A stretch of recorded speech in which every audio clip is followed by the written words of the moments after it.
Okay, here we are again, Blizzard 2014, Upper Niagara River. We call that Thompson's Hole. Right now it's absolutely full of ice, completely choked. Going right out into about 70 feet of water. This is all the ice that come down from the lake, Lake Erie. You can see it's just unbelievable right now. I'm just driving in my car. It's way too cold to be outside.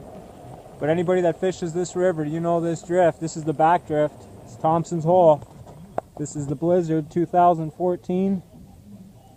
In between bands right now, so we can get out and check it out.